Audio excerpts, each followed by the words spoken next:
Hi everyone, welcome back to my channel. Today I am doing a review of The Secret History by Donna Tartt. So this is a book off the top 1000 list, 1000 books to read before you died by James Mustich. I had heard good things of it from readers, so I picked it up from the library pretty optimistic. This was a few years ago.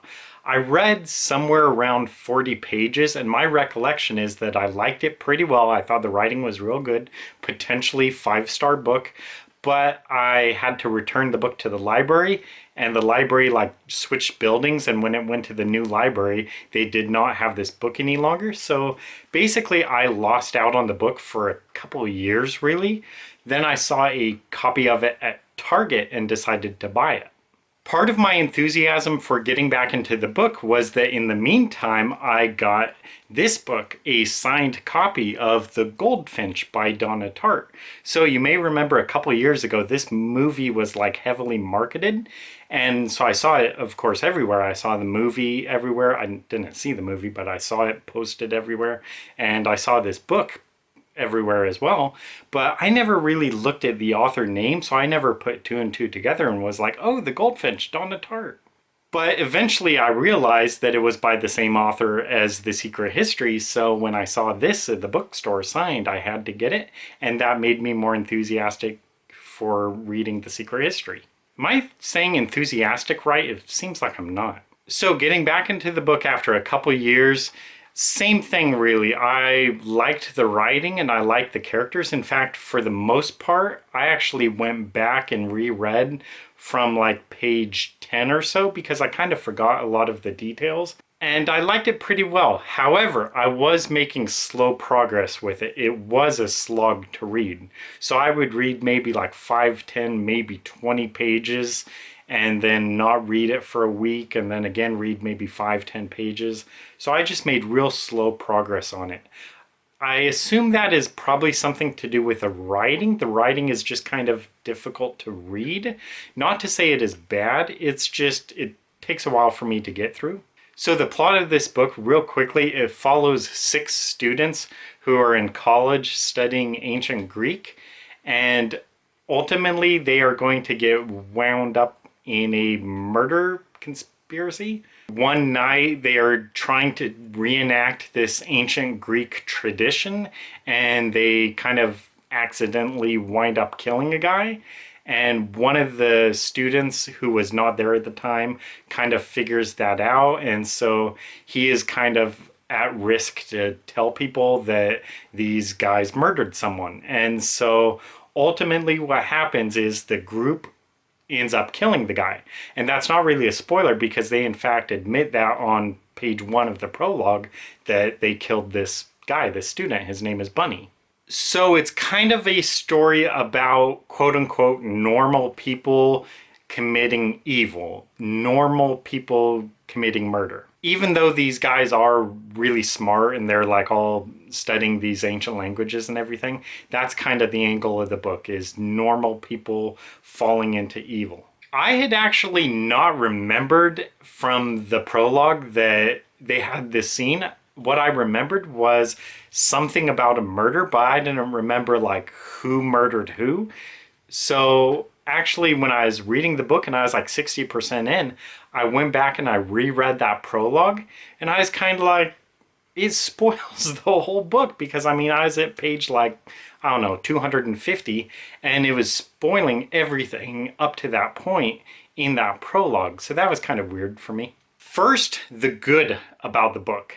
The writing overall, I think, is pretty well done, especially for a first novel. This is Donna Tartt's first novel, and for her to come out with this as her first novel, I think that's really impressive. So the writing is really well done from that standpoint, especially for a first novel. Another thing is, I think the pacing of the book, especially leading up to the murders, is really well done. It filled me with an existential dread. I almost felt reading this book like I had committed a murder, and it just made me real nervous and anxious, and I felt that anxiety. I felt that tension. So that, I think, was also really well done. Now, the bad. First off, and this is one of the biggest things, and I want to be as brief as I can because I can ramble about this forever. First off, the characters themselves were all mostly bland. They were flat, they were not interesting, they were not well done. I did not really know who these characters were. I did not really know these characters. There were only really two who I thought were well done. Bunny, I liked him and I knew him pretty well. And then Henry, who is kind of like the leader of the group. There is also the protagonist of the book, the point of view character, Richard. And of course I understood him pretty well, but I want to say he was like a real interesting or well done character. So I mean, I get everything about his character, but nothing about him just like really made it interesting for me or made me particularly like him or even really care about him. So Bunny and Henry were well done. The other characters I hardly knew. In fact, I only could name, of the 6 of them, I could only name 4 of them offhand, and one of them is Camilla, and the only reason I could name her is because she is the only girl of the group. The others I actually had to like look up their names. One of them is Francis and the other is Charles. What wound up happening to me, I was 60% into the book and I came across this name, Francis, and I was kind of like, Francis, who is that? I mean, I vaguely knew he was one of the group, but I was like, has he been here all along or did he just like enter the group at some point?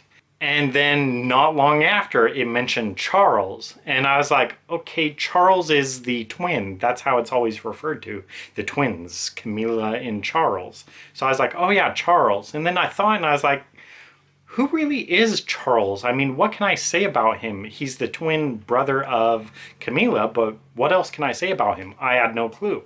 What could I say about Francis? Well, Francis is gay in the book, but I never really got that. I mean, I understood like it'd come up in references occasionally, but I just didn't feel like I knew Francis at all. So he was just kind of like typecast, like the gay one. But what else can I say about him? No clue whatsoever. What was his personality? No clue. Same thing with Charles. What was his personality? No clue. Camilla even. She is kind of portrayed in the book as like the love interest for Richard. And I also think Henry gets interested in her. And I just didn't feel that at all. I mean, there was nothing about Camilla that made me realize why she is the love interest. I mean, she's never portrayed as being like real funny or real smart or interesting or anything. She is just the girl in the group.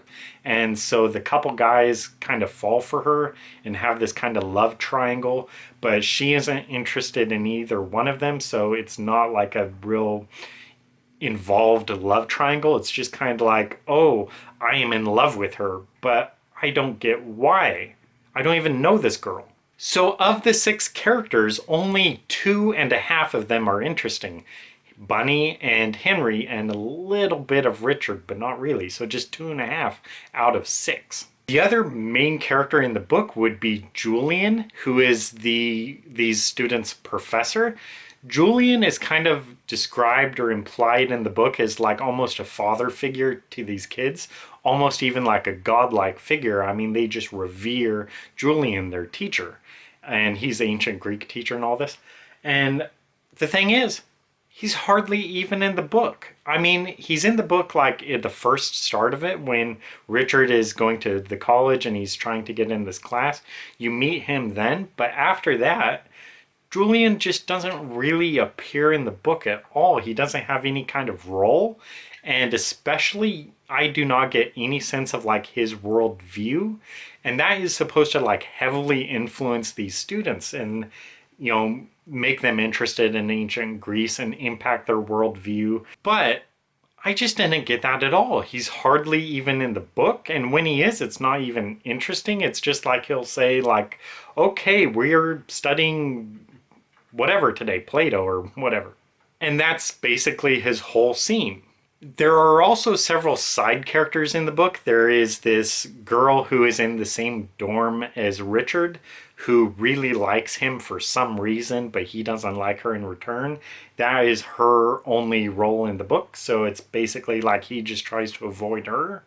And there's also like this drug dealer on campus, and we don't really get to know him at all, except he is like dealing drugs with Bunny, but that doesn't really go much of anywhere. And there's also this science professor that Richard works for occasionally, and he's like really forgetful, but who he is, I don't really get. I don't care about him. He's just not important. So, in the whole book, there are only really 2.5 characters who are only modestly well done. I've already kind of alluded to it before, but the way the ancient Greek comes in, these students just being really interested in Greek, I didn't really get why that was there either. I mean, I get that that's like their thing, but I didn't feel like they were especially smart in spite of that. I mean, they're studying this ancient language and all that, and reading these like plays in ancient Greek, but it didn't really seem to matter much for the story. I mean, I just didn't really get the importance of that. And it goes back to the professor and why his like worldview is just not portrayed at all in the book. Same thing with them. How does this ancient Greek really impact them as characters? I don't think it really does. It kind of has them unite and become friends, sort of. But I just don't really see these people as friends. I mean, all they really do is study Greek and drink alcohol, maybe do drugs, eat maybe, and that's kind of really it. So there's nothing about them that really makes me see why they are friends or what makes these characters really unique. I mean, yeah, they're studying ancient Greek, but what difference would it make if they're just like really into like trains or baseball or whatever? It's just their interest or their hobby. How it really affects their worldview, it just didn't come through in the book. Which leads also to the murder, the first murder, where they are trying to reenact this ancient Greek tradition and wind up killing a guy. Why did it have to be this ancient Greek tradition? Why couldn't it have just been like they got drunk one night and accidentally killed the guy? Which is kind of what they do anyway. I think they're already intoxicated or something, or drugged up or something when they do this thing. So basically that's all it is. They got drunk or high one night and killed a guy kind of on accident, and then everything just kind of goes from there.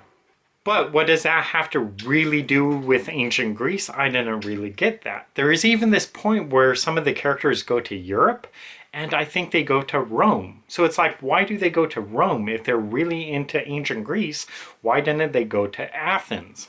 So all this stuff about ancient Greece and their studies just really didn't mean much of anything for me.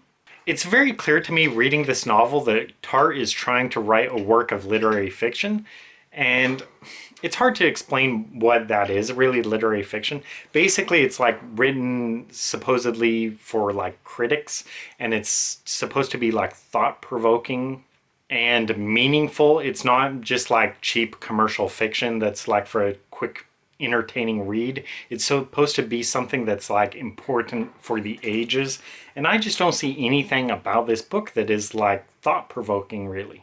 The final problem for the book, I think, is that it is just too long. It is at least 200 pages too long, maybe 300 pages. I would lean towards saying 300 pages too long. So that also goes into making the book a slog to get through. I just made slow progress on it. In part, probably just because the writing was just difficult to get through. Not that it was bad, but maybe it's just like purple prose. There were just scenes that were like, this is taking forever, and the characters are all bland, really. And so it's just a slog to get through. So it's 200 or 300 pages too long.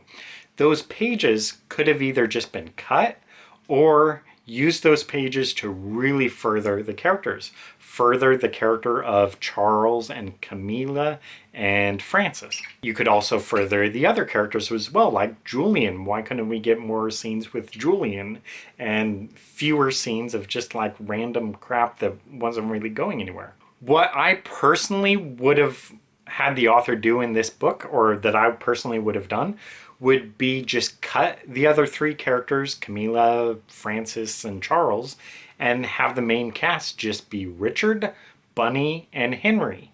And you could combine like any of the other characteristics into those characters. So the drugs thing, you know, that's Bunny.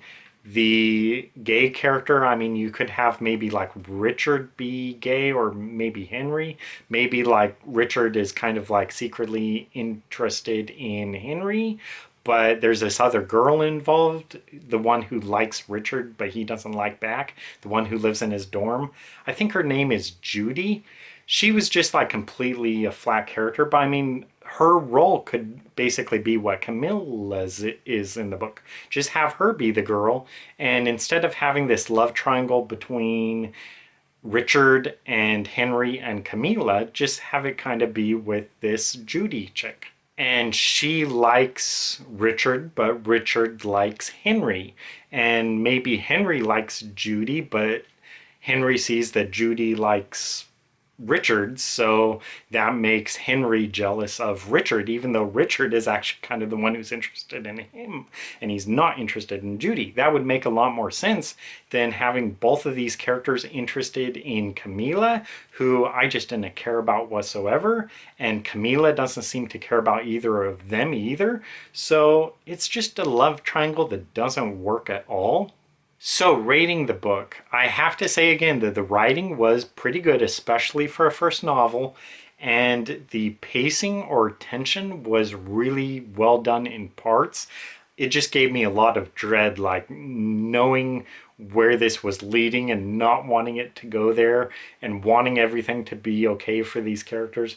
So even though the characters were all wet rags, I was invested in the story pretty much. But there were also significant flaws. The characters, for the most part, were all wet rags, except for 2.5 of them. The rest of them were just all completely bland, boring, did not care, did not know these characters. And the plot, as far as like the ancient Greek stuff, it just didn't really seem to pay off for me. Overall, I give the book 3 stars. The writing is pretty good, but the characters are wet rags, they are boring, and the book is simply too long. 200 or 300 pages too long. As popular as it is, I think the book is just overrated, frankly. I get that Donna Tartt could be a good writer. Some of her characters are compelling. Part of the plot is definitely engrossing, I think. Is that the right word?